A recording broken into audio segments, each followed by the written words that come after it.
Aujourd'hui, nous sommes le 10 mai et en France, c'est la journée nationale des mémoires de la traite, de l'esclavage et de leurs abolitions.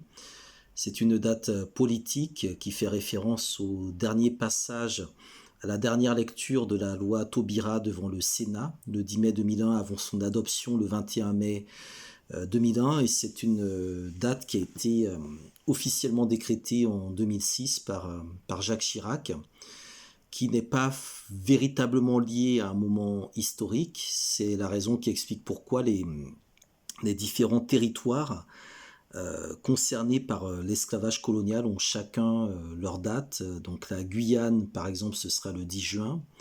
La Réunion, c'est le 20 décembre. La Martinique, c'est le 22 mai. Et la Guadeloupe, c'est le 27 mai.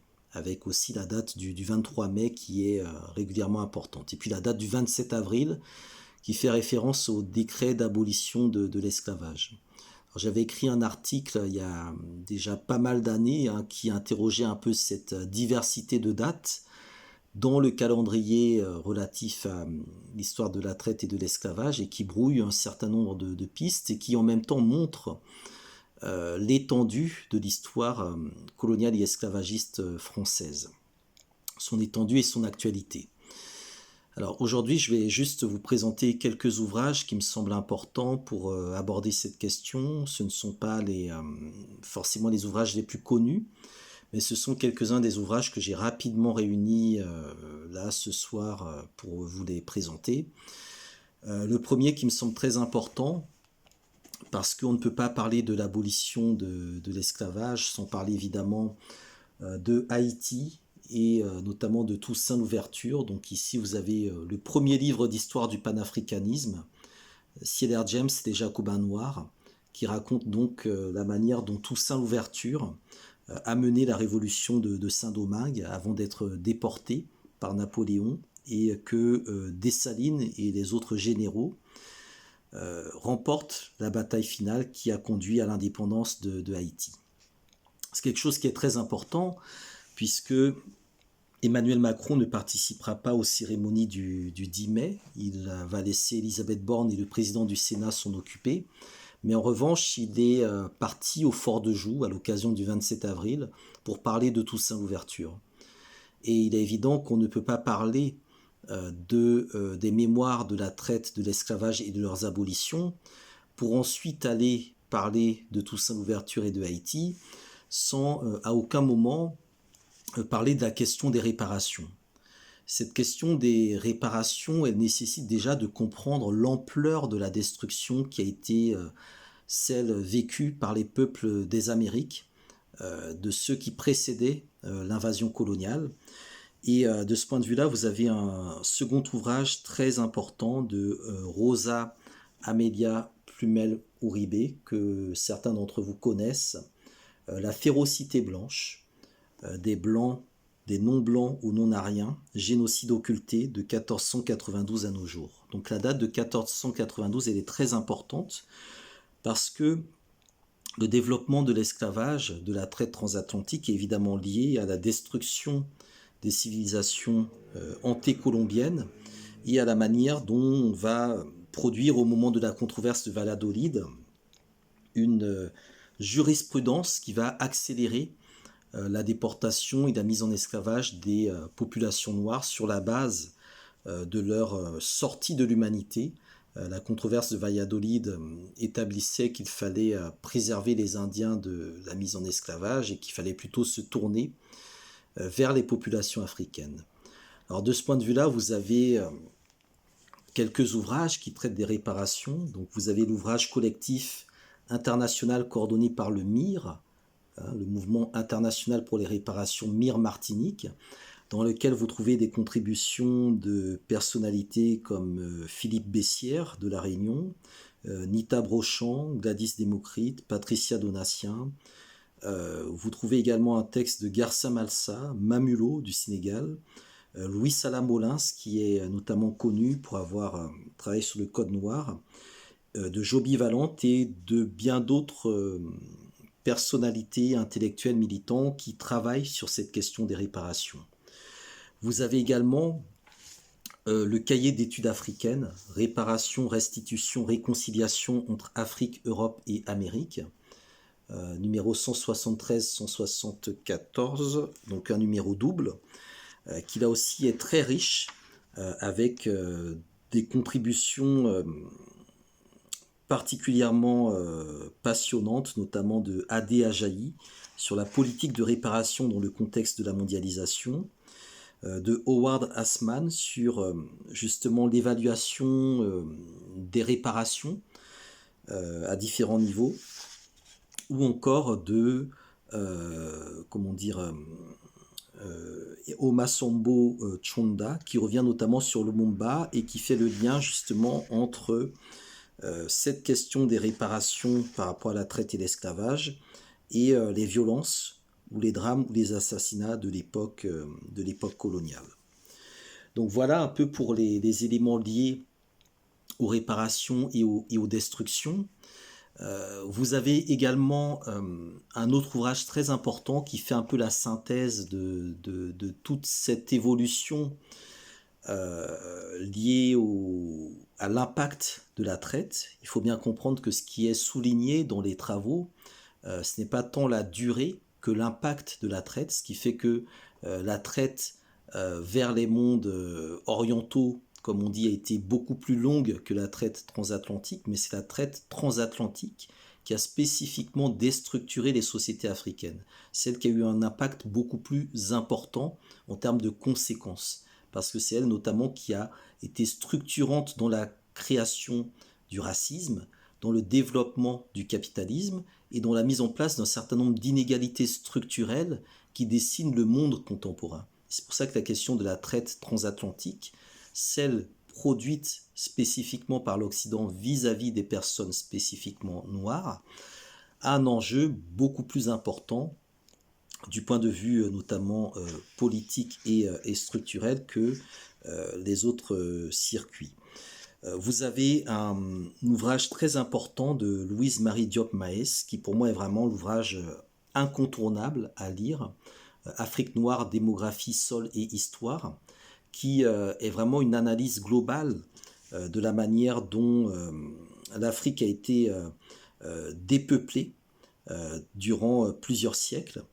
Donc il y a de la géographie, il y a de l'archéologie, il y a de la démographie, il y a de la sociologie, et c'est un ouvrage qui est extrêmement bien écrit, particulièrement bien sourcé, que je ne peux que recommander. Pour moi, c'est vraiment une référence si on ne doit lire qu'un seul ouvrage. En termes d'études contemporaines, ce serait, je pense, celui-ci de Louise Marie Diop Maes.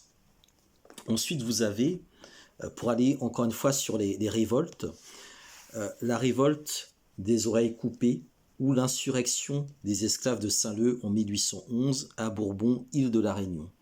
Un livre de Sudel Fouma qu'il faut lire en pendant des Jacobins noirs de Cedar James, qui permet aussi de comprendre comment le panafricanisme est déjà apparu dans l'océan Indien, à peu près à la même époque qu'il apparaissait dans la Caraïbe avec Haïti.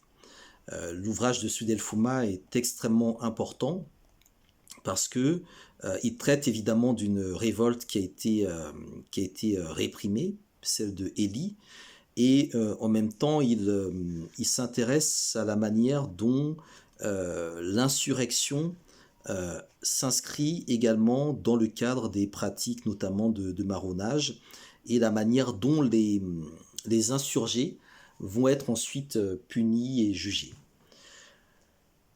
Toujours sur les esclavagisés, les résistants comme acteurs de leur propre libération, de leur propre émancipation, vous avez ce petit ouvrage, bon, petit mais en fait assez volumineux, qui fait plus de 660 pages, édité par Henry Louis Gates Jr., qui contient en fait un certain nombre de slave narratives, c'est-à-dire les récits d'esclaves, où justement des captifs, des fugitifs, des esclaves ont raconté un peu leur quotidien, leur combat. Donc dans celui-ci, vous avez la vie de Oloda et Kiano, vous avez l'histoire de Mary Prince, vous avez le récit de la vie de Frédéric Douglass, Et vous avez également donc un dernier ouvrage qui revient notamment sur la figure de Harriet Jacobs. Donc ce sont des noms qui sont importants à connaître: Olaudah Kiano, Mary Prince, Frederick Douglass, Harriet Jacobs. Après, vous avez trois ouvrages avec lesquels je vais terminer. Donc celui de Boumba Bong, voilà, Boumba Bong. Donc quand l'Africain était l'or noir de l'Europe, l'Afrique, actrice ou victime de la traite des Noirs. Sous-titre: Démontage des mensonges et de la falsification de l'histoire de l'hydre des razzias négrières transatlantiques. Voilà, c'est édité par les éditions Medunetter. Voilà, c'est un ouvrage assez intéressant qui s'inscrit aussi dans cette dimension un peu d'histoire globale. Les deux derniers livres sont un peu ce qu'on appelle des readers, c'est-à-dire des anthologies ou des compilations.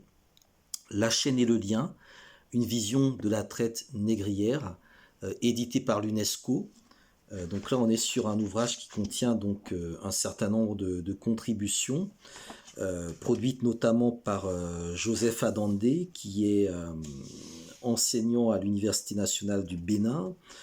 On a également, par exemple, un texte de Yves Benoît, le regretté Yves Benoît, qui est spécialiste notamment de la Révolution française dans les colonies, de Marcel d'Origny également, de Jean-Michel Deveau, de Dieudonné Niamankou.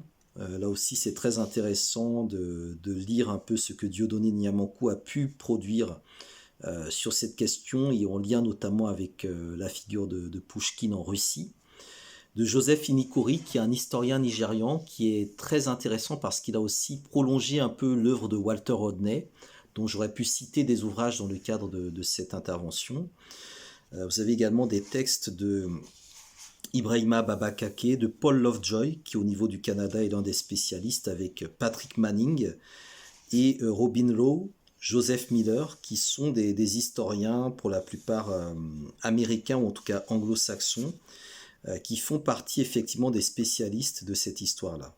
Vous avez également un texte de Sheila Walker, de Louis Salamolins, de Olabi Yahi, donc le regretté professeur de linguistique africaine. Et donc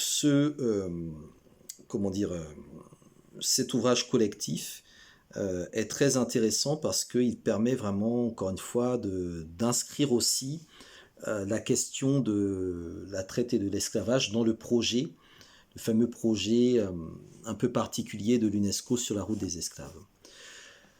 Le dernier livre, c'est aussi un reader qui fait un peu moins de 800 pages, qui s'intitule sobrement The Slavery Reader, édité par Gad Ehrman et James Walvin. James Walvin, il est notamment connu pour avoir écrit un bouquin sur l'histoire du sucre.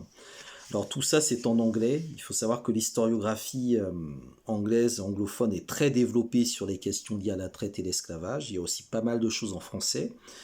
Mais ici, vous trouvez des textes de Philip Curtin, de Patrick Manning, de David Eltis, de David Richardson, qui ont notamment produit la Transatlantic Slave Trade Database, qui est la base de données la plus avancée sur l'histoire de la traite transatlantique, en lien notamment avec l'université Emory d'Atlanta. Donc j'avais pas mal travaillé dessus dans le cadre de ma thèse, et vous pouvez trouver des éléments qui en parlent. Vous avez des textes également de Verwyn Shepherd, l'historienne jamaïcaine, de Michael Craton sur tout ce qui renvoie en fait à la famille dans le contexte de l'esclavage dans les colonies britanniques, de Edward Camo Brathwaite sur la culture populaire produite notamment par les esclavagisés, de Hilary Beckles, donc qui est l'un des grands intellectuels engagés sur la question des réparations, qui s'intéresse ici à la vie économique justement des esclaves, de Richard Price, qui est notamment l'une des références sur l'histoire des marrons de la Guyane, et de John Thornton. Donc il y a énormément de travaux qui ont été produits sur la traite et l'esclavage. Il y a très peu, très peu de ces travaux sont réellement vulgarisés. Aujourd'hui, on est sur une histoire qui s'écrit ou qui se dit beaucoup plus sur les réseaux sociaux à travers des vidéos. Mais il me semblait important pour cette journée du 10 mai, où dans les médias, vous allez entendre tout et n'importe quoi. On va vous citer des références de bouquins qui sont assez problématiques et que moi-même j'ai lus, hein, mais que je ne considère pas vraiment comme des références, mais qu'il faut lire. Il me semblait important de donner, encore une fois, quelques références, quelques indications pour ceux qui souhaitent creuser la question de l'histoire de l'esclavage, de la traite et de leurs abolitions. Voilà, je vous souhaite en tout cas une journée riche en réflexion autour notamment donc de cette commémoration. Je vous dis à très bientôt. Ce soir, je serai à Viviers-sur-Marne pour justement aborder cette question de la mémoire de la traite, de l'esclavage et de leurs abolitions.